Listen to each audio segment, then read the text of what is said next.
Hey y'all, it's Rebecca. This week we are discussing the feminist pedagogy, which I believe I pronounced for the first time correctly today. It only took 4 weeks. And basically, I'm one of those people in our unit that is perpetually voluntold to be a part of conflict-oriented committees. And I think it's because they know that I'll go and just be like, yeah, the PICU's got it all together. Sorry, my dog's going bananas.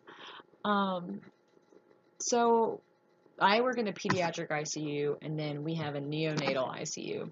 A lot of people think that our jobs are the same, and they are not. So, a lot of times in the summertime, when we don't have as many critically ill children, we will float to neonatal intensive care when their census is fuller, and they can have like 50 babies at a time, and our census will be like 10 or something. So, this has been like a huge issue in my area for a long time, and before I've been a nurse, before my nurses have been nurses, and it's just because a lot of people think that like we're slightly being taken advantage of, that sometimes we're used when we're not needed, so their staff can stay home and things like that. So basically, about a month ago, we set up a committee, my favorite word.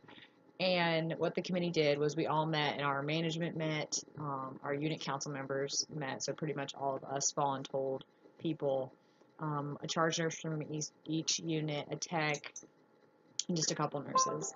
We've met a few times, and basically we've come up with like a this was this week, the meeting, a standardized like float assignment that would be appropriate for pediatric ICU and pediatric floor nurses to take in the unit ICU, because there are things that like each unit does that are totally different, in that I don't really feel safe taking sicker kids in there when I would take sicker kids on my unit and things like that, just because things are so different with like a neonate and an 8-year-old, like just obviously different.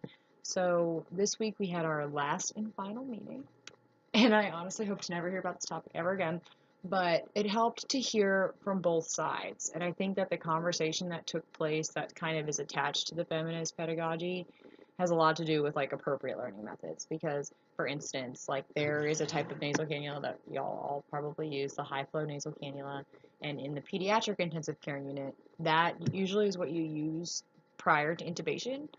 You kind of try to crank up the flow as much as you can for to compensate for the kids, like tachypnea, work of breathing, things like that, and then they get tubed. Okay.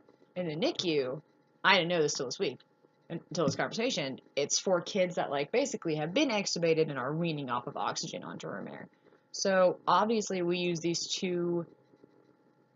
one resource in two completely different ways, and we never would have known that without the conversation. And this allowed for more conversation about things that we're uncomfortable with. For instance, they do all of their sterile IV tubing, and TPN is changed with like sterile gloves, sterile field, sterile everything, and we don't like lay a sterile field out when changing an IV bag in the PICU and things like that. So just having a conversation about how and why things are different was so helpful. And so I will circle back this week because I'm going there tomorrow, and I'll let you guys know how it goes. Thank you.